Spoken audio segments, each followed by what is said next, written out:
Hello, and welcome to episode 4 of the More Growth Podcast. I am Nicholas Manus, and today we have our first guest joining us, my good friend, the Reverend Logan Loy. What is going on, Logan? How's it going? How you doing? Dude, we are living lavishly. We just got a nice full meal in us, that meatloaf and potatoes and the Red Lobster biscuits. Oh, my man Joe Money crushed it. He absolutely slayed that meal. You know what I mean? We even it out. You know, I do the dicing, he does the fucking cooking, and you got the grocery. Dude, it's just a community effort out here. Yeah, 100%. You know, it's kind of like a hive mind in a sense. You just work together and it's done a whole lot. Yeah, straight up. It's more fun to just like all have like a simple like little part in it too. And then first of all, it doesn't make it as tough on all of it, like on one person to make it all. You know what I mean? 100%. It's not full responsibility to one person, especially after you get off a long day of work. Yeah, dude, straight up. Being in the sun too down here, and then like, just all that, and then having to come home and just make a full meal. You know what I mean? You got to shower too, and you got probably other stuff to do after you get home. So like just like cooking that full meal is tough. But all right, Logan. Lloyd, all right. Why don't we find out a little bit more about you, man? We're down here in Key West. So why don't you just kind of maybe touch on how you got down here, where you're originally from, and we'll go from there. Sounds good. Yeah. Well, so I'm from Colorado. To a small charter school. I was in my senior year, and I was going through and realistically, school wasn't, the main path for me. So I went ahead and got my GED, which some people don't consider it to be the same as a diploma. Some people do. I don't care. Like, I'm here For living the dream. And the end of December, we just packed up our car and sold a lot of our stuff, and we just moved down here. Moved onto a boat, which was a lot of fun. It's a little claustrophobic though. So, dude, that kind of life, like living on the boat and being down here, like I'm just so like, there's so many people that live on boats. You know what I mean? It's almost like I think probably the same amount of people live on boats as cars, if not more boats. You know what I mean? 100%. I mean, you also have to take into account the both the marinas and the mooring balls and all the offshore people that are anchoring that are still technically in Key West. Right, dude. That's crazy. Yeah, just like space. Like the thing is that my room, like I've never had a giant bedroom in my life. Right. You know what I mean? So I don't need a giant bedroom, but just like living on the water in that small confined space. And there are some spacious boats, don't get me wrong. Yeah, but dude, I just like living on the water like constantly. Like that would be definitely something to getting used to. Yeah, it's actually, there's certain things that are a little strange about it. One of the best examples that absolutely freaks people out, especially in America, is you cannot flush toilet paper on a boat because it will clog up the pipelines. Now, all over the world, that's just kind of how it is. You shouldn't flush toilet paper in your toilet in the first place. But in America, we do. Yeah. Okay. So wait, okay, so like, okay, you've been out of the country, right? 3 times, yes. Okay. Now, so you said that other countries don't flush the toilet paper down the toilet, right? Yeah. So in those experiences of you leaving the country, what countries have you gone to that like countries don't flush their toilet paper, and what do they do? You know what I mean? Well, so I went to Mexico when I was younger. Now they're a little more like us. They do, flush toilet paper down the toilets. But I say that because we went to a very like Americanized resort. For sure. Okay. But then we went to Belize. And Belize was, I mean, just absolutely gorgeous. Like, I would love to go back if I get the chance. So Belize, tell me where Belize is actually, like, if you're looking at a world map, like where is it in Europe, or where is it exactly in? So it's in South America. South America. Okay. You go past Mexico, and there's not Guatemala. Oh yeah, Guatemala, and it's right below Guatemala. So Central America. Yeah. Okay, gotcha. Well, you said South America. Yeah, that's what I meant. Well, is it? Well, no, Central. It is Central. Yeah. Okay, word. No, for sure. I mean, yeah, absolutely. That's sick, dude. That's interesting, dude. I've yet to leave the country. I'm very excited to do so. But dude, and then Holy you shit. said why don't you touch on, the most recent experience you had leaving the Oh, country? it was just it was kind of sublime, honestly. It was very surreal. We went to London, my mother and and I the first 2 days in, the Queen passed away. And that was just a bit of a culture shock being there with Londoners who actually grieved and mourned for the Queen. Coming from an American perspective, yeah, I mean, of course, growing up an American, I've always made fun of royalty and stuff like that, and I still do. I Yeah, still have a disdain for royalty, but it's an being interesting there when the concept. Queen died, Absolutely. it it brought me to tears a couple times. I won't lie. It was just very emotional. It was overwhelming. Uh-huh. It was beautiful. Yeah, absolutely. And that's the thing. I love like how something like first of all, just being by chance being there when you were, you know what I mean? That's absolutely like It, wow, like you're what an experience. Yeah, seriously. And we got to go to Scotland for the Queen's Wake. We were in Edinburgh. Um and I was right up in there and watched, a bunch of the royal family go by. I watched the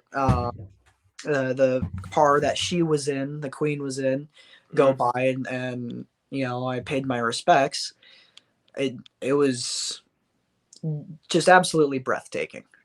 yes. And it's great to see like yes, people mourn, but the fact that death can be beautiful. You know what I mean? Yeah, exactly. This amazing life that was lived, this whole nation that's standing by her in her passing. Yeah, it's like almost a celebration. It's a passing of the throne, you know? Well, and you know what that really reminds me of? It reminds me of the concept called Greece. I've probably told you about this at one point in time, but it's when a performer reaches a certain point, just the peak of their performance, and then they'll die on stage and ride out on that wave of love. So I can only imagine, the love that she felt when she passed. Oh, absolutely. Yeah, just like that. And that's the thing. I wonder if in her passing, I think we were talking about how when you pass or maybe oh no, I was this was a different conversation, but when you pass in a sense you're supposed to let go, of the reality you're in. You're supposed to be able to not have regrets, not hold on to anything past or then you are reincarnated into a next life. So I wonder if she had felt that love so deeply that in her passing, she had let go of her lifetime and then ascended into her next, Oh, I'm stage.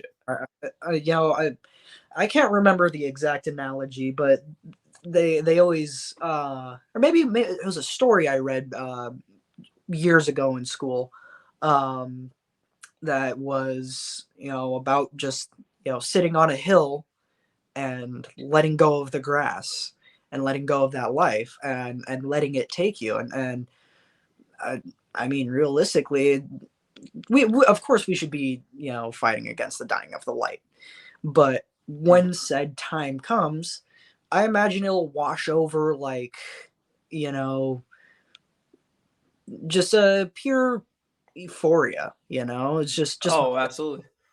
just a warm kind of tingling feeling that just takes you.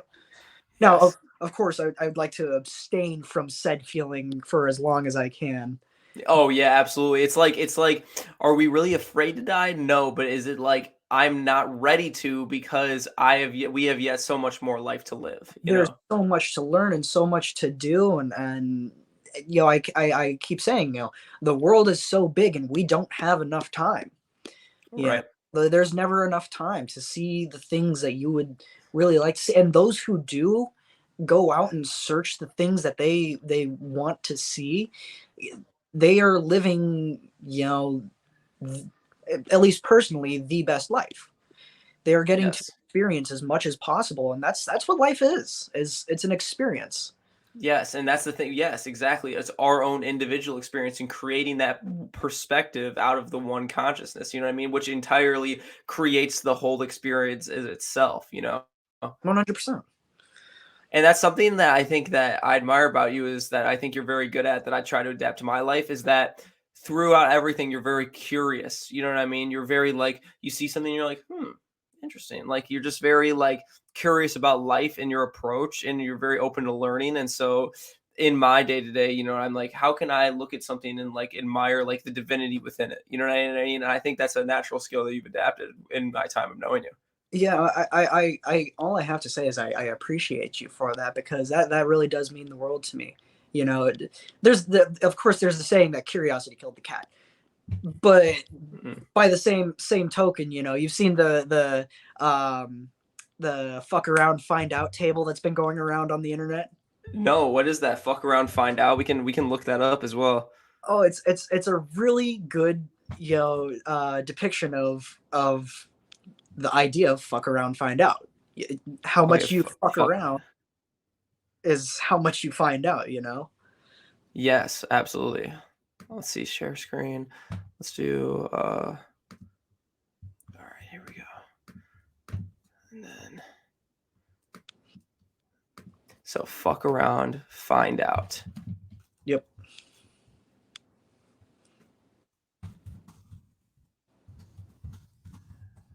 I like your Google background. That's very, very pretty. Oh yeah, the stars, bro. I just like found that on a like the Google Play Store or whatever. I was just looking up this. Oh, I literally set this theme when I was in like middle school or high school when I had my Chromebook, and then it just like transferred over when I got Chrome and downloaded like my like Gmail onto my Chrome. So do you see anything here that fuck around find out table? oh, Is this on the Instagram? picture Is of this something that you've the picture of the gentleman right there. Yeah, that one. So yeah, behind him is a table that you know going up and down on the y-axis is, I can't quite read that. It says find out, and the other one let's see is, if let's see. I think we can play this video and he's gonna explain it as well. All right, yeah, let's see he'll here. do a better explanation than I could.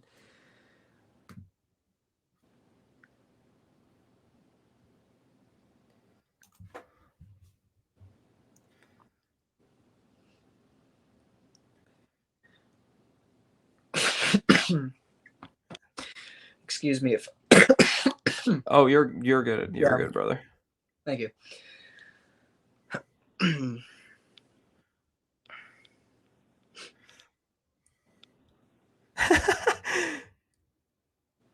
Oh, do you have it playing? It's Is it muted? yeah. Do you see it now? No, I still see the Google image. Oh, just the Google. Oh, you know why? Oh, oops. This is why. This is exactly why. Because I thought it was gonna open a new tab. It opens a new Uh, tab. So let me I gotta pick this other tab out real quick. Let's see, Chrome. Here we go. All right, now we'll start it over. Okay. To talk about how we can find out. Can you hear it now? How much we can find out. And what to get there. Okay. So first we have to decide how much do we want to find out. So let's say in this case, I want to find out at a level of 7. Okay, so I find that level on my graph and I come horizontally to my gradient line. Where it intersects with my gradient line, I'm going to come straight down to where it intersects with my fuck around line. That's going to tell me how much I have to fuck around to find out what I need to find out. See, as you can see, the more you fuck around, the more you're going to find out. And also, if you stay down here and you never fuck around, you'll never find out. So I hope this lesson is helpful. Bro, thank you. I love that because it's like it goes both ways. You know what I mean? 100%. It's if you want to fuck around, you're gonna find out, and if you want to find out, you gotta fuck around. You gotta fuck around to be able to find out. That's the funny part about life is so many people are just willing to go through life, just kind of mindlessly doing it 9 to 5, and nobody cares to fuck around anymore, and so nobody's finding out. Yeah, literally, they're not. Yeah, yeah, I totally agree there. And the thing is, because they're working the 9 to 5, not only do they not have the time during that section to fuck around or find out, or find out and fuck around, but like when they get off, like we were saying, like when we want to make a meal, it's like, oh, like how we got to make a meal. It's like, when do we find the time to fuck around? You know what I mean? But I think it's in those day-to-day jobs and those day-to-day tasks that we can look internally and like fuck around and like try to find out more about ourselves and become more self-aware in a sense, you know what I mean? Like meditation and like presence within moments, but like I at the same time like believe, obviously people should have that free time to go explore, you know what I mean? It's almost like, yes, there's vacation time, but like why there should literally be like specific days to go, and like we want you to go and on a mission, you know what I mean? Like a self-awareness mission, you know what I mean? To try to improve yourself so we can improve the business and like the team as a whole, you know what I mean? But it's more or less just like nowadays, just like come in, get your stuff done, get out of here, especially, just for like the regular 9 to 5 jobs. 100%. Well, and don't get me wrong, there's nothing wrong with 9 to 5 jobs. They're necessary. You gotta have one to be able to progress in life. That being said, I think I'm much rather have a million 9 to 5 jobs within my lifetime than just one. Sure. And that goes along with fucking around and finding out. Yes.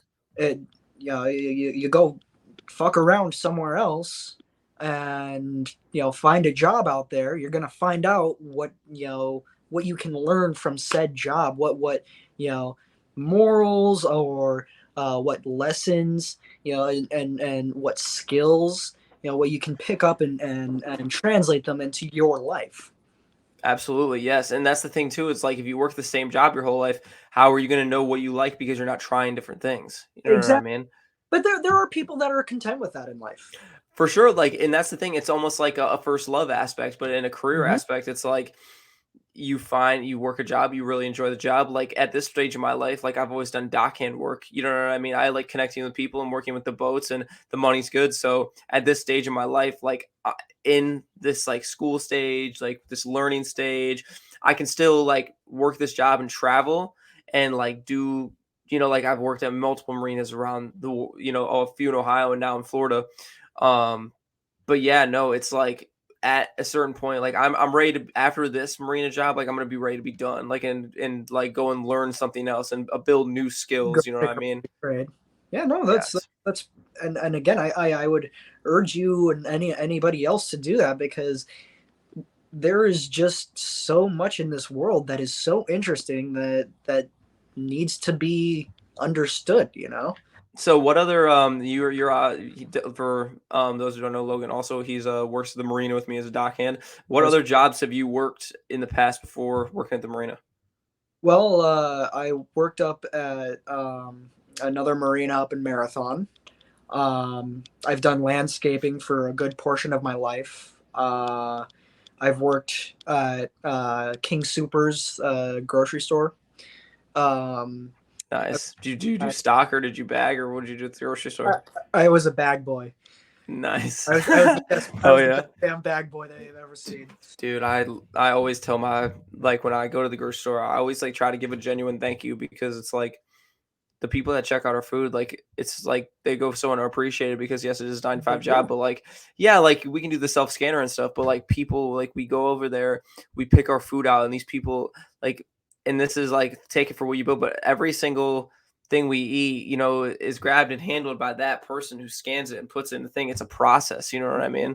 It's a process that is like underappreciated, I think. And it is yet so small, but like in those moments, you can show your gratitude towards the people, because it's like, I need to do this to live, and you're helping me with that process. Right, 100%. Well, and that's kind of the sad thing, from the perspective of somebody who's worked in a grocery store.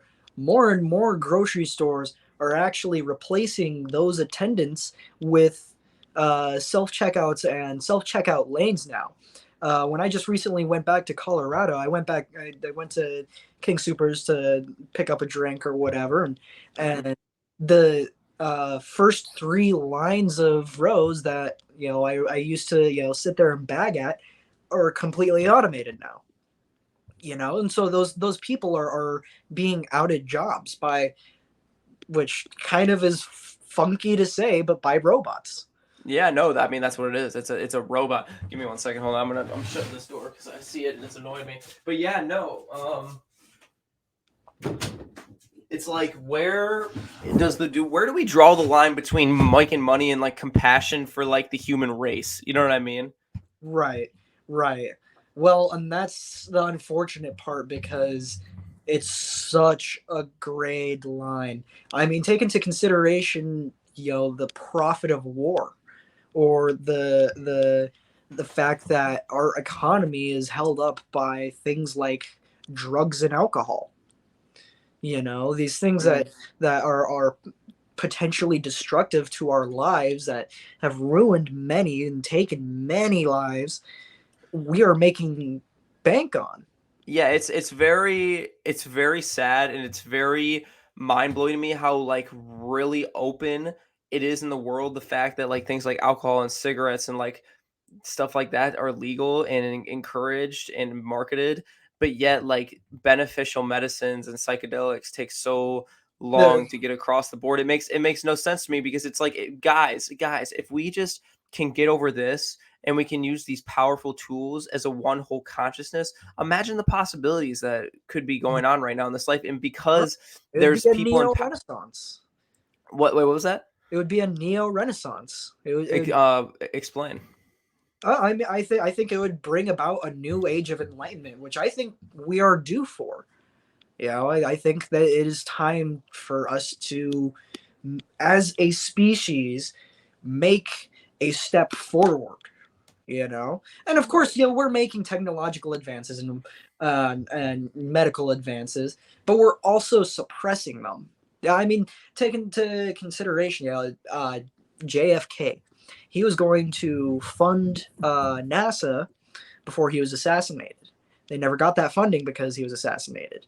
And so space exploration was put on the back burner for the longest time. And now it's only re-emerging because, of course, NASA and other countries are starting up their space exploration programs. But I'd like to accredit, Elon Musk for the part that he plays. Absolutely. Oh my gosh. Yeah. And the thing is, it's very good to know that people like that around the world that are doing their due diligence for society with their word. You know what I mean? Mhm. Elon Musk now owns like if one of the biggest, if not the biggest social media platforms that's specifically for it's like For open electronic speech. news art. Yeah, it's like yeah, exactly. And it's beautiful that someone with such an open mind owns something so like much so used by the public. We need more minds like that, truth be told. And this whole concept of going on a Twitter rant, this whole concept of, well, what they said was disagreeable, so we have to take down what they said. Doesn't matter how wrong or right it is, it should be able to stay up, because there's a saying that my father told me, and it's that you should give crazy the microphone. And that's because if you give crazy the microphone, everybody in the room is going to be like, this motherfucker's crazy. Let's not, let's make an educated guess and not listen to him, and it goes back and forth. You find people that are really, they have good things to say, and then you find people that don't have anything good to say, and they're just shitting out their mouth. Right.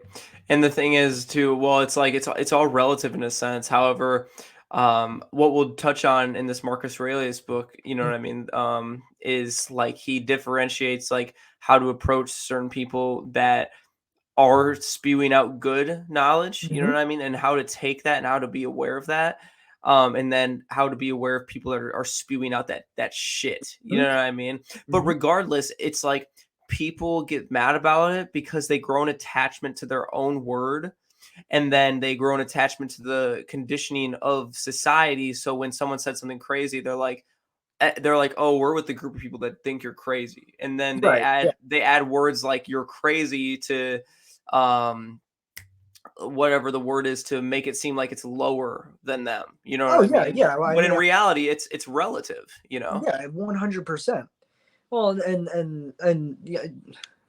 Sorry, I lost my train of thought there. No, you're good, but I'll go ahead and add on to that. It's like, in order to grow and to appreciate others and to show love, you have to be open to their perspective. You have to be open to their shoes. You don't have to agree with it, but just understand where they're coming from. Understand that if you had gone along the path as them, you know what I mean, as they had in their life, and you've encountered their experiences, you may have well believe the same things that they have. They can't help 100%. the circumstance that they've been in. They can change their approach, however, you know what I mean? And people can learn from mistakes and grow and change their perspective from judgment to love. But at the end of the day, if I encounter someone that acts through judgment, you know what I mean, and hate, I will look at their perspective and I will say, I understand. You know what I mean? Like, I understand, but I don't agree. You know what I mean? That's not what my perspective is. But you have the choice to choose what perspective you want to look through, 100%. Well, and they have had those series of events that lead up to making them feel what they feel, and there is a reason. It's never just for no reason. There's Right. nothing ever happens for just no reason. Yes, randomness is out of ignorance. There is no such thing as randomness. There's a cause and effect for everything. Every effect has its cause. Every cause has its It's like effect. the butterfly effect. A butterfly flaps its wings and a tornado forms across the world. Right. Right. No, I totally agree. Yeah, it just comes back to everything happens for a reason. And where our understanding stops, ignorance begins, right? So it's like when our human brain can't process information, we're like, "Oh no, it's not real." It's like how science approaches things. It's like, "Oh, if we can't explain it, then we're just gonna say it's not real." You know what I mean? There's Right. nothing there. There's nothing to expand upon. When in a sense, like, okay, yes, our minds are infinite, and we are infinitely. There's deeper layers to everything that you're not seeing. There's a Yes. lot that's making what's going on right now in play, and a lot of it is unseen. And how are we as human beings supposed to understand and know everything about the universe? You know what I mean? This giant, infinite universe, and we are these little itty bitty beings. People are so uncomfortable with not knowing what's to come or in their control. If they can't predict it, once that analytical mind starts spinning, then they're like, nope, nope, nope. The best thing to do is to let go, because Right, truth be told, there is no 100% understanding. right, I mean, maybe in another lifetime, when the gray curtains roll back, we'll have reached that point. But like, enlightenment doesn't mean you know everything about the world. It just means that you understand your place in the world. right, And it's like a colony of ants, or a group of primates. They have these specific roles throughout their structure that make the cogs of the wheel work. right. And Marcus Aurelius talks about that too. He talks about, like, finding your self in the universe, and being in accordance with nature. And Mhm. as long as you are in accordance with who you are, you know what I mean, then you're in accordance with nature. And if you're in accordance with nature, you will develop into who you are. You know what I mean? Because at the end of the day, we do have free will. But if we just follow our intuition and we do what feels right, then that is our direct connection to the universe. You know what I mean? That's the Right. universe saying, go do that. And obviously, like, don't get like, obviously, like, there's bad things. Like, if you're like, oh, I want to do like drugs right now and abuse drugs, now that's different. You know what I mean? but like it's all out of love. If you do everything like Marcus Aurelius says, out of love and out of justice and out of goodness, you know what I mean? Then you will ultimately fulfill your destiny and be aligned with nature. 100%. But see, there is some loopholes, I will say, in that. Where is the line between good and evil? You Right. know, obviously there's examples that we could say, like, a murderer, given the circumstances, if he just found somebody on the street and murdered him, that's inherently evil. Right. But then you start adding all sorts of details in that. Well, maybe the person that he murdered on the street, maybe he did something to a family member or something. So you start adding on those layers, and you really have to pay attention, especially with body language, to what's going on around you, because that'll tell you everything. Yeah. No, absolutely. Yeah, and that's the thing, it's polarity, right? Poles. Like Yep. what is, you know, in a sense, where do you draw the line? And obviously like murder and terrible crimes, that's one Exactly. thing. But yeah, like as long as you're doing everything out of love and you're care for another. Okay, I want to go back to like what we were talking about like, so scientists, for example, right? They see something they don't know and they say it's not real or they don't understand it, and then it's not that it's not there. It's just that's where their ignorance begins, right? And so I'm reading the Kabbalion, right? The three initiates. It's based on Hermes Trismegistus's philosophies, him in Egypt, the god of wisdom in Greece, and it talks about how the all, right, the god complex, like not god complex, but like God or the higher power is unknowable, and that humans need to accept that. Mhm. And the fact that, here's the thing, it's good to like want it to understand the divine, and it's good to want to understand the beyond and have a curiosity for it, but you don't be consumed by it, because in reality, if you just follow the principles of the universe and the laws, the all in the end doesn't matter, you know what I mean? And I think that's where ego comes in and religion is developed, because they grow attachment to these ideas, these things, you know what I mean? No, I would say that certain things, like if you are religious, worship is good. I'm not For sure. particular religious, but I still worship. Yeah, absolutely. And to each their own. And that's the thing, to each their own. Like 100%. if someone is like, I was raised Catholic, but I don't follow Catholic beliefs anymore. And everyone can believe what they want to believe. And that's the whole thing, is being open to that other perspective. I'm open to listening to other people's perspectives about their beliefs and their religion, their spirituality. I just hope that they feel the same as towards myself. Well, and realistically, there should be no reason that we shouldn't be open with these things, because yeah, if I want to get to know somebody, I want to know their moral structure. And the best way to do that is to look at their religion and what their religion preaches. Because 9 times out of 10, people who follow a strict religion are going to, hold up those moral codes to a T. Yes. But this whole concept of religion being a sensitive topic, and you can't talk about certain religions with other religions, because they'll pursue you for it, is utter bullshit, really. Right. And the thing is, I think it's beautiful when other religions come together, because you can develop connections 100%. about religion and how to live life. And I think that's how you cut out like the bullshit, is when other religions do come together, you develop the connections, and then you see patterns, right? You see patterns in philosophy or in the way that religions were developed, and like the underlying principles. And that's really what you need, is the underlying principles, like, for people that take the Bible literally, you know what I mean? That teach their own. But for myself, I believe that like stories in the Bible aren't literal. They're just, not, I wouldn't say myths in a sense, but I would say like stories that help us understand life at a better perspective. For instance, the flood in Noah's Ark, right? I'm learning about we watched that documentary Ancient Apocalypse, right? And they talk about the story about the flood and the lost civilization, and how there's many different philosophies and religions that talk about a giant flood.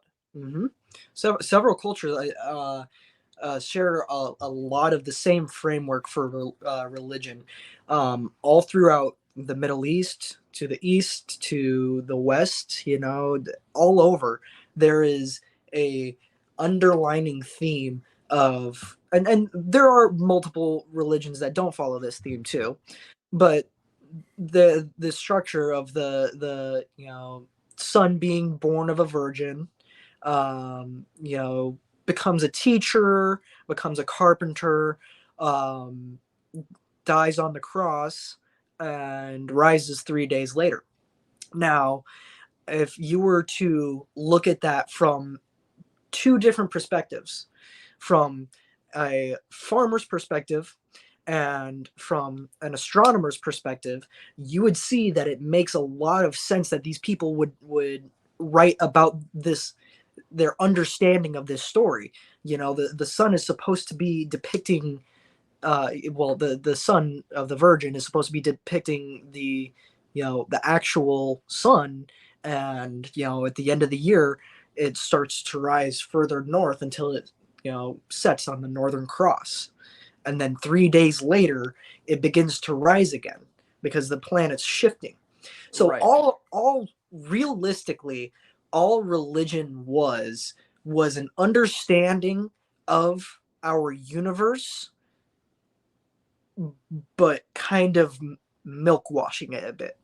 For sure. And for those who don't know, there's a video that Logan showed me that relates to this subject. It's called The Zeitgeist.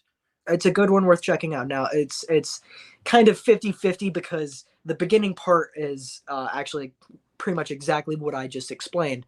But then the second half is about theories on 9/11, which I never understood how they correlated, but right, it's like one of those things where it's like they're on a roll, they're so good, they're doing good, and then they just go off on some probably personal tangent bullshit that just doesn't relate or doesn't matter, you know what I mean? Yeah. But the beginning started rambling off. Yes, and as we're talking about religion, let's pull up that video where the guy, I think his name's Josh Terry, my one of my friends, Randall, my yoga instructor. He showed me this video, and it just resonates so perfectly, and just like developing. It's all about simplicity, right? Like there are simple things that we can understand to help better our lives, right? And there's like this whole grand scheme of religion and spirituality, but when it really comes down to it, there's basic things that you can do that are religious and spiritual. And so this guy talks about there's only two religions in the world, right? And he uses AI to explain them, and we're gonna watch the video here. So Josh These Terry are just something else too. I really think that the possibility of sentient AI becoming a public thing is real. Absolutely. All right, let's see. I just want to make sure. I want to find the right clip here. I think this is it. Become more capable of risk over time. No, that's not the one. It's the one about religion. I swear to God. Hopefully he didn't take it down, because that was like an unbelievable video. This is the same one. The best books in the world aren't that. That one. Nope. Dang. Because you know what's crazy, bro? Is it? I put this on my story. It looks like somebody just stole. I put this on my story. Is it that one right there? The one. This one right here? No, up and to the right. To the right, this one? Yep. I think the easiest way to make. No, because he starts off and he's like, "There's two religions in the world." Here's the graph that. Let's look at this one. What's this one? The archetype of the archetypal king. Come on. Since I made a video about religion that got 5 million views. A lot. No, okay, yeah. So maybe it's just further down. There's beautiful. If you're giving up on. Dang, that's really unfortunate, because this video was like really good. Yeah, well, he talks about these two different religions, guys, And religion, we'll just talk about it anyways. It starts, so there's two different perspectives, right? So you can either go top down or bottom up. So top down is you align yourself with the highest good in the universe, right? And you like just line yourself up with that highest good, and then it'll develop you into a better person and a better life. And he does a way better job of explaining it. But the one, and I resonate with both of these, the other one is when you start with the smallest thing you can be aware of, as your breath, meditation, for example, and you develop that practice and you expand your awareness so that you're more aware of yourself and everything going on around you, and then therefore developing a more awareness about your place in the universe and the universe as a whole, and then developing that awareness to a point where it changes you and it develops you into the ideal person that you want to become. 100%. No, 100%. Well, and it just kind of, I'm at a loss. Can you hear me? Yeah. No, it just kind of helps you mold who you are meant to be, and it's a good structure to follow for.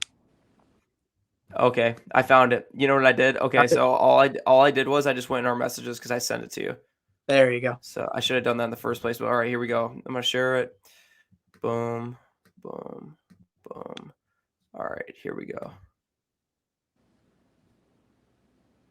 There are only two religions on Earth. I'll use AI to explain them. The first religion is to look up at the highest good you can imagine and align yourself with it. And if you do this, then you won't need to worry about your day-to-day existence. Follow the principles you believe in, everything will work out, and if you have faith, you will eventually meet and become like God. This is Western religion. All of the religions with star symbols. Even Greek religion, with multiple gods and goddesses, falls under this category because they're just fragmented stars across the metaphorical night sky of your consciousness. The second religion is to sit down on the ground and become aware of the smallest thing you can, like your breath. Notice it, and through that practice, develop the ability to notice everything else. Build your awareness until you understand how your actions affect your life and embrace the ones aligned with your natural rhythms. Do this enough and you will open your eyes to reality and see a vision for how to move forward in the world until you are so aware that you are aware of and at one with God. That's Eastern religion. One is top down, the other is bottom up, but they're both frameworks for creating awareness and vision within your life that enable you to move towards a better one. Wow, I'm not gonna lie, dude. Like when I listened to that for the first time, I got chills because it's like like it's just like basic. You know what I mean? And obviously, like it's a skill set and it's a practice, but like don't think too hard on how to do this damn thing. You know what I mean? Right. Well, that's the problem is most people won't fully commit to things like meditation or something like that because they are intimidated by the amount of time that it takes or the concept of being alone with their own thoughts. Some people just can't do that. Right. Or they don't have the discipline to develop a practice. But like we said, everyone has their own experience. Everyone has been through their own things. And if we would have been through those experiences, then, we wouldn't have been able to develop those skills as fastly as we have. And that's the thing. It's like, it comes down to being grateful for understanding and knowing these experiences now, but at the same time, not growing attachment to these things so that we can show other people, you know what I mean? And help other people learn about these characteristics about the universe and life so that they can then apply that to their life and, improve themselves, and lead to a better life. No, and that's the main goal of humanity at the end of the day is to improve our lives and the lives of the next generations to come. Absolutely, yeah. Doing our due diligence for the world and our other fellow humans. Anyways, so get out and vote. Get out and vote, you said? Yep. I know it's a three-ringed circus, but it's still worth it. Getting out and I just turned 18, and with this recent term that just happened, I went out and voted because at the end of the day, it is essential.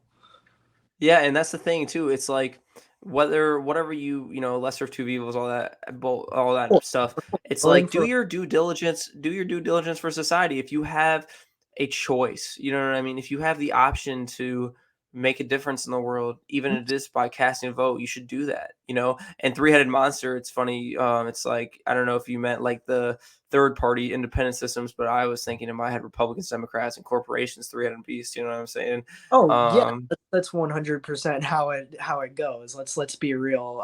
A lot of our, you know, the things that we consume, the things that we buy, that they're all marketed to us, even as simple as through our phones. You know, social media is a just a ad targeting center. It selects what you like and what it thinks that you would like, and shows it to you, and then shows it to your friends.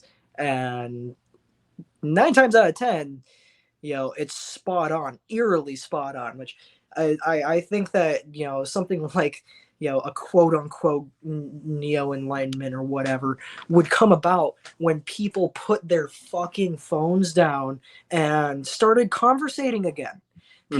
People don't talk much no more. And the thing is, like, that is, I believe, how we make differences in the world. And I think that's how the greatest people in the world have made change. And yes, like technology and stuff like that, but like it's in your day-to-day connections, you know, like Steve Jobs and Bill Gates, when they were building these massive tech giants, they didn't have social media No. or anything to use. They built that shit, you know what I mean, through people and hard work in their realities, you know what I mean? And that's the misconception that I'm sure I fall into sometimes, as well as other people as well. Is like, you can only do so much marketing and stuff on social media and online, but at the end of the day, you got to go out and meet people. You got to go out and spread the word about what you're doing. You know what I mean? Exactly. Yeah. And that's the thing, is you'll find that, like, obviously, if you get to know someone in real life, then you will appreciate their product or their service much more, because you can see how aligned they are with how they feel about that thing that they're trying to deliver or get across. 100%. And I would like to go a different direction too, because I touched on Marcus Aurelius in his book Meditations a little bit. And so just to give some people some context, so like we said, Logan and I worked together at the marina, and when we started talking, we started like talking about spirituality and, you know, just like philosophy, and just like we, you know, vibed on that level. And so I told him that I had learned about I forget exactly what spirituality we were talking about at the time, whether if it was Stoicism or something like that, because I think you had introduced me to Stoicism, and then I had listened to some podcasts talking about Stoicism, and then we were talking about philosophy, and you said, look up Taoism, right? Look up Taoism and check out that philosophy. And it's something that I've really resonated with. But back to Stoicism, you know, you had mentioned that you would align with Stoicism. So maybe touch on like how you first found out about Stoicism, and if there are any like certain aspects or principles that align or resonate with you that brought you so close to the philosophy. And then we'll talk about Marcus from there. Well, so first off, I would like to go ahead and define what a Stoic is. A Stoic is a person who can endure hardship or pain without showing any feeling or complaining. Now, I've always used that the word Stoic wrong up until like within the past 2 years. You know, I always used to believe it was like stone face or whatever. But when I found out what exactly it meant to be a Stoic, I kind of realized, same with Taoism, that I've been somewhat practicing that belief for a really a long time, truth be told. Especially with Taoism, just, you know, and not as much anymore. It's not as much as I'd like to. But, you know, I used to, you know, I just go to concerts with my parents and like just go with the flow and see where the night took me and just go wander.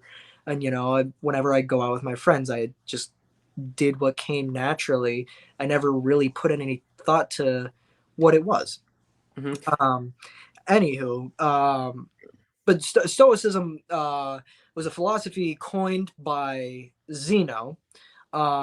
He is the father of Stoicism, and his story goes that he was a merchant, and he had a sail ship full of his you know, his goods and everything that he was planning on selling. And a storm came through and sunk his boat, and from there he, you know, just kind of learned to carry on with life, because at the end of the day, life is going to carry on whether you're a part of it or not. Absolutely, yes. You know, so he took that pain and that suffering that he was going through at that moment in time, and he turned it around and became a stoic. I think something that I think is very amazing. It's kind of like full circle how I touched on like how you're a very curious person, you're open to learning, right? And then you said that like you really didn't know you followed Stoic beliefs until you started learning about Stoicism. But then it talks about really like like we talked about your own experience, right? And like yes, you want to learn from other people's experiences and apply certain philosophies and learn, but at the end of the day, you should do what feels right and following your intuition. And look where that led you. You know what I mean? You did what you felt was right inside, and then you did research later, and your ears open to the lips of wisdom, and those lips said, learn more about Stoicism. And then it helped you refine those principles, you know what I mean, in your life. It really did. And I will be the first to admit too that I still have plenty of room to grow from it. You know, I'm not by any means near perfect, but no human is. And all this really is an experiment, and a chance to learn and grow from whatever you've come from. Absolutely, yes. And that's really, we all have room to grow. It's like when we 100. find answers about ourselves, about the universe, about anything, what is there? There's more questions. You know what I mean? You find one answer and there's three more questions, 5, 6, 10, 100 more questions you may find. You know what I mean? And it truly is amazing. But so Marcus Aurelius, this is also someone you told me about, and this right here, Meditations, is Marcus Aurelius's book. That's Logan, that's a go ahead. brilliant book. I would actually like you to keep that copy. I'm going to be ordering a new copy from hopefully the 18th century. Oh, well, thank you very much. Now that's amazing because this is full circle because first of all, I honestly like that's actually got me really pumped because like I was gonna ask you if I could like underline some certain things in here just so they stick out and stand out to me because here's the thing, like I do like taking notes about books, but at the same time, like I want to read it without feeling the homework behind it. Like I want to read it and Right. feel it and understand its energy, but then at the same time, like how I think about reading is in a sense, or the way I like to approach is like read, Mhm. sit with it, read it again, underline, read it again, and then read through the underlying notes and stuff, and then really develop your own. Your Then view. you take the notes. Yeah, exactly. Well, and so he has a great quote about just that. He says that no man steps into the same river twice. You know, the river is constantly changing and flowing, and the man is changing as well from the last time that he stepped foot in it. So and this is really one of those books that you should revisit, because every time you revisit it, you're not going to be the same as the first time that you read it. You are going to be a different and more grown person, and you will gain a new insight as to what he talks about every new time that you read it. Yes, and that's the thing too. It's like in the book he talks about he's very repetitive, right? But it's like some of these simple principles he's talking about need reinforced, and not only does he reinforce them, he reinforces them through different perspectives or different words or different explanations. And so going back, like you said, and reading it again, on top of him reiterating and explaining, it's like you see so many different perspectives, and then you go through life, and it's funny how you read something and then you see it unfold in your life, the magic in the universe, and just being aware of those certain circumstances, and then you really start to develop the understanding of those different perspectives, you know what I mean, and that understanding of the one consciousness. But also, okay, so tomorrow, okay, it's Wednesday today, tomorrow is Thanksgiving. Early Thanksgiving, happy Thanksgiving. Thanksgiving to you and to your family and to everyone Oh, out there watching the Thanksgiving to the world. podcast. Yes. So I thought it was incredible how in the book, right, in the first book of Meditations, Marcus Aurelius talks about all the people in his life that he had learned from and Mhm. what he had learned from each person. And I love how he starts off with this because first of all, you get more perspective and more context as to where he got Right. these ideas. But then it's like, I think the underlying theme and what he's saying is like, he's showing gratitude to the Yeah. people that Who taught have, and who raised him and who have left this grandioso effect on him and made him to be the person that he is, or well was. You know, there's a saying that absolute power corrupts absolutely, but with Marcus Aurelius, he truly was an exception. You yeah. know, he he was always looking for ways to improve himself and improve the kingdom that he ruled over, or the Yes, and empire. that it's so impressive and it's so beautiful to see someone with that much power not let power best them and Mm. to hear his words being so wise and the philosophies and things that he is like saying that someone in that it's possible that we can have someone in power that can develop those philosophies and religions to the world. You know what I 100%. mean? I mean, take a look at Theodore Roosevelt. He carried a copy of Meditations with him on which uh it was I can't remember which serve he did, or journey he did, but he brought a copy of it with him. Yeah, look at the ex Chinese prime minister. He always carried a copy on it with him. J.K. Rowling, she always has. Well, she's accredited a lot of her beliefs to you know Marcus Aurelius. Yep. Yep. Marcus Aurelius.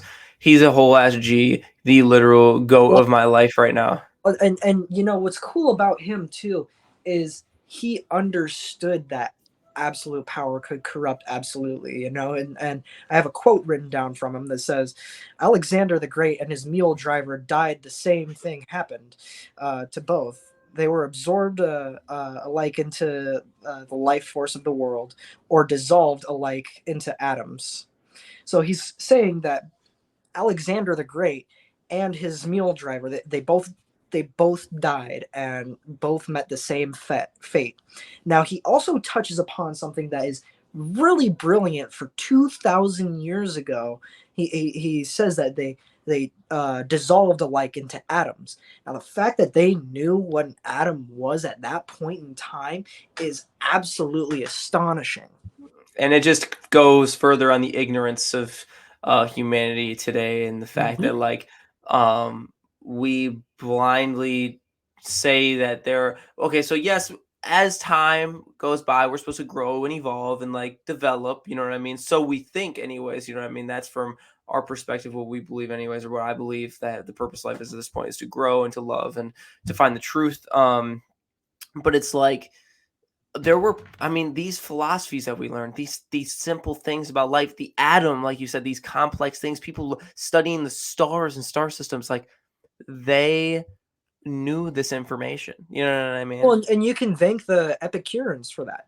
They were the ones that really supplied the world with that knowledge at that point in time.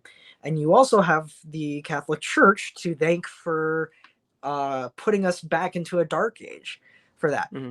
They went through and burnt a lot of science books that if we still had, we could be so far along. Yeah. Like the whole reality of a flying car could be a real thing. A water, an engine that runs on water. See, that's a real thing, but the They CIA, killed him, right? yeah, the CIA doesn't want people to have that because It's the oil like companies won't be making money. it's like psychedelics and weed and pharmaceuticals, you know what One I hundred mean? percent, they suppress It that stuff to keep you controlled. and And that, it's like, dude, just and here's the thing, they could switch over and make money and they would make money. However, people would heal, you know, and stop taking the substance. But if you're fucking taking pills, you know what I mean? To each their own. If the pill works, you know, all the power to you. However, if people feed people these pills and they'll come back to these pills, you know what I mean? And then they'll keep the Mhm. people on the drugs, you know what I mean? Um, but also Back to the Marcus Aurelius book. The last, I do want to, as you keep coming on the podcast, I want to keep uncovering more things in this book because I do believe that we resonate on such high level, they're and because so it's so powerful. But I did touch on this, I believe, in an earlier episode, but we'll go on it again. The first thing that this man says, after the book 1, he talks about gratitude and such, but in book 2, he starts off and he says, "Say to yourself first thing in the morning, today I shall meet people who are meddling, ungrateful, aggressive, treacherous, malicious, unsocial. All this has afflicted them through their ignorance of true good and evil." They're like misunderstanding. They don't know what they do. You know what I mean? As Jesus says. But I have seen that the nature of good is what is right, and the nature of evil is what is wrong. And I have reflected that the nature of the offender himself is akin to my own, as in, what do you, when he says akin to my own, how would you understand that, or put he that in he context?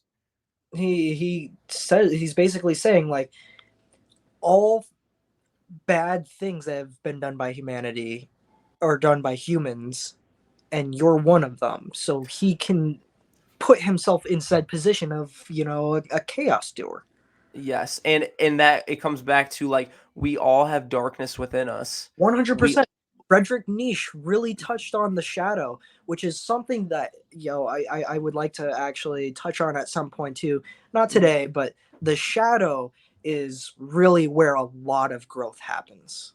Yes, absolutely. Shadow work and like facing that darkness, facing that demon and looking at it and letting go and understanding that that is what makes us a whole being. That is what makes us, beautiful, because we have that in us, but yet we choose the light. You know what Yeah, I mean? We of course. choose to spread love. You know what I mean? Because that's the things that really matter in life. It's Yes. not destruction or hatred. It's we're all here for a limited time, and we can't afford to be so angry all the time. Right. We can't be killing each other for till the end of eternity. And at some point we're gonna have to realize like we're one being, not one literal being, but we are all in this together. For uh sure. I was actually hoping that you would say the quote, the "we were born to work together" quote. Well, go ahead. Yeah, if you do you want me to. I don't have the full thing written down, but Well, no, I got it. I got it right here. I'll finish what I was saying. Akin to my own, not a kinship of blood or seed, but a sharing in the same mind, the one conscious mind, the same fragment of divinity. Therefore, I cannot be harmed by any of them, as none will infect me with their wrong, nor can I be angry with my kinsman or hate him. We were born for cooperation, like feet, like hands, like eyelids, like the rows of upper and lower teeth. So to work in opposition to one another is against nature, and anger or rejection is opposition. And that's what we'll get to. That's one of the last things I want to talk about, is being aligned with nature and in accordance with nature and following that intuition. But yes, it's like you were saying with the atom, right? We're all made of atoms, right? right. The atoms make the organism go. You know what I mean? Just as if the principle of correspondence in the Kabbalion talks about how there are different planes and different dimensions, right? And how you can apply different the laws or principles of the universe to each plane to help better understand that plane. So in a sense, atoms, the most gross form of matter, you know what I mean? You can apply those laws all the way up to the spiritual realm. So atoms work together to make us, the human, as humans work together to make the earth, and as the planets work together Right. to make the solar system, and galaxy is the galaxy. It's all And one wouldn't it connection. make sense that it's a endless cycle of we are made of atoms, and we are working on this planet Earth in accordance with the solar system, which is in accordance with the universe, which may very well be an atom itself in an even large, Bigger. uncomprehendable universe. I mean Dude, that, I that, that literally think how we could literally be like, think about it, like when you close your eyes, right? You see all that white noise, Mhm. right? Imagine if that white noise in our universe was another closed eyes white noise of another human being or another being. Like, it could just keep going and going and going and going and It's going. You know, when you put two mirrors in front of each other, it makes an endless wall of them. You know, Dude, that's the whole concept is just so like, and that's exactly the thing. It's unknowable. And I'm gonna go back to this book really quick, the Kabbalion. So I'm just gonna read this small excerpt just to touch on how the all itself, the all higher power, whatever that may be, is unknowable. The Hermeticists believe and teach the all in itself is and must ever be unknowable. They regard all the theories, guesses, and speculations of the theologians and the metaphysicians regarding the inner nature of the all as but the childish efforts of mortal minds to grasp the secrets of the infinite. Such efforts have always failed and will always fail from the very nature of the task. One pursuing such inquiries travels around and around in the labyrinth of thought until he is lost all the sane reasoning, lost to all sane reasoning, action, or conduct, and is utterly unfitted for the work of life. As in, like, you, we don't know. We don't No, know. You know what I no, mean? No one there is can no knowing. know. Yeah, no It one would can know. simply melt our minds. Yeah, like could you, the ability to comprehend what that is just, it would just be like it would like I would just like inside out my brain would go. You know what I mean? And you gotta wonder, like, there's probably certain people out there in the world that society is labeled as crazy, but they tapped into something like that and it permanently messed with their head. That Yeah. is a one. I mean, there's certain homeless people on the streets now. I'm sure a good portion of them aren't this way, but I am certain that there are one or two or three out there that are the way they are because they found something out that they shouldn't have, and it mentally ruined them. Yeah. Absolutely. Maybe that's why they put schizophrenia on Yeah, certain yeah. they label people with schizophrenia. Well, schizophrenia is one thing, it's and it's a very unfortunate thing. Um, Absolutely. Right. but Absolutely. whether it's something related to spirituality or not, I can't say. It could very well just be you know And pure disease. Yeah, absolutely. 100. Every circumstance is different. You know what I mean? Every One situation is hundred different. percent. You know what I mean? Um, but train of thought, lost train of thought. Oh, so that's the thing. It's like when you become aware of something so powerful, so divine, so like deep, melting your brain in a sense. Like in our psychedelic research in connecting with that divine, I can see how if you connect with it on such a giant level, it can be very overwhelming, and then you can start having these crazy different thoughts, and then you can lose touch of reality. But Really. it's in that moment of letting go and not trying to understand, just being aware and understanding the magic, and not understanding, but just like being aware of the magic and just like letting go and just being like, that was beautiful, and then detaching from it. You know what I mean? 100%. Well, Yes. and that's the biggest key in life is not have an attachment to physical things in the first place. Like making a detachment from you know the newest coat or the newest car. That's a necessity. People just going out, and of course, if you have the money for it, you're gonna do what you're gonna do, and yeah, that at the end of the day is your decision. Mhm. But it's not making you happier. It's only filling a void. you Right.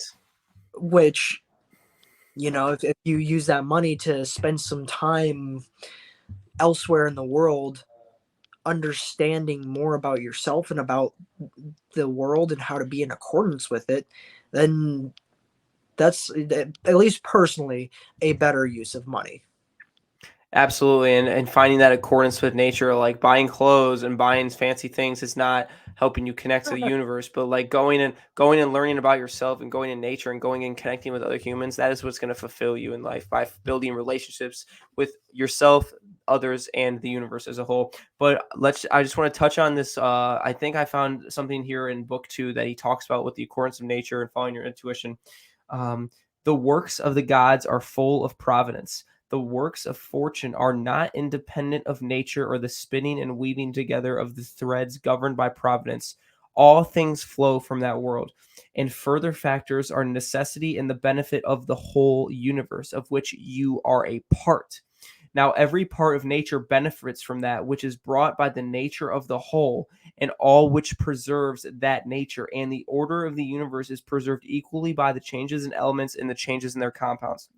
Let this be enough for you and your constant doctrine, and give up your thirst for books, and so that you do not lay grouch, but a true grace and a heartfelt gratitude to the gods. Hold on. I know he's got a part in here where he really touches on that connection. Always remember these things. What the nature of the whole is. Oh, are you there, Logan? Yep, I'm here. Okay. Your camera's out. I don't know. Oh, there we go. Awesome. I was pulling up another quote that reminded me of. You're good, brother. So yeah, I'll just touch on this right here, and then I'll let you go on your quote. It says, "Always remember these things: what the nature of the whole is, what my own nature is, the relation of this nature to that which is my relation to our individual relation to the whole universe.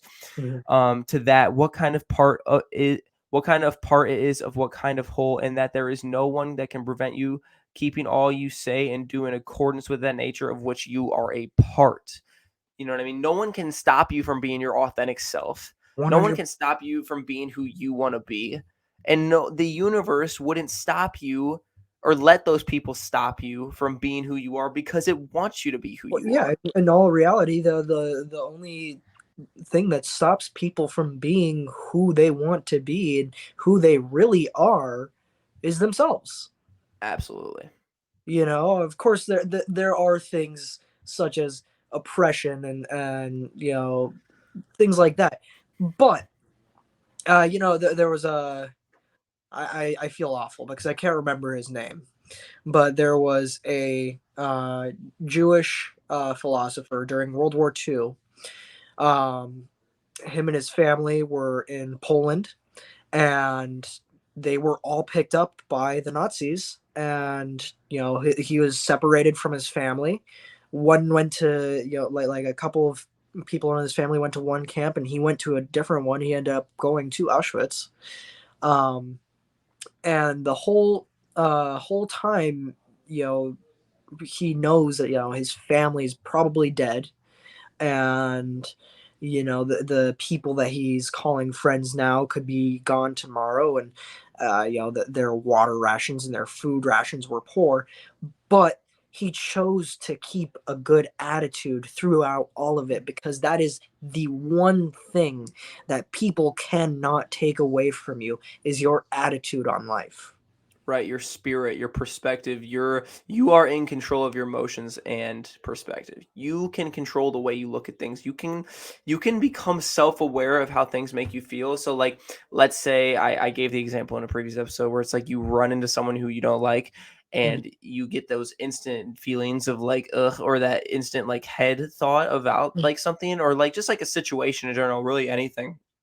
And you have the ability to figure out, okay, what about this situation makes me feel this way, right? Now, okay, this is what makes me feel this way. Okay, so what's the worst and the best? Like, what's the worst thing that can come out of this? You know what I mean?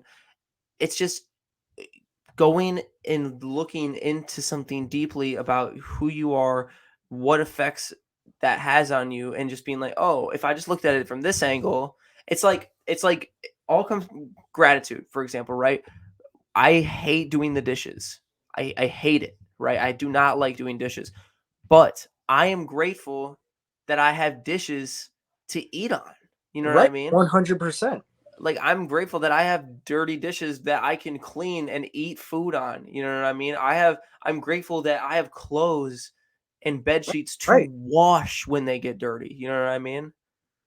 Well, and you know, Marcus Aurelius, he said, I'm going to be paraphrasing this quote, but something along the lines of, you know, why do I find it so difficult to get out of bed in the morning when, you know, I should be getting up to do what I was born to do, and that's to, you know, be a part of the human race. But, you know, laying in my bedclothes and staying in bed feels warm and nice. But are we meant to feel nice, or are we meant to experience the world as it is? Right, absolutely. And yeah, it's just waking up. And here's the thing, and that's the thing, is that it comes back to what makes us whole beings, is like we all wake up in bed and like that comfort feeling, where like, ah, it feels nice, and comfortable. Mm. But it's developing the skill of my mind thinks one thing, but my body's gonna do another. You know what I mean? It's like being just self-aware of mindful, and he obviously displayed that mindfulness, but at the same time it's balance. It's like, okay, it's going to be tough every day to get up out of bed and do that. Of course it's okay to sleep in bed a little later on some days, and that is what makes us the like whole beings we are, is that imperfection in itself.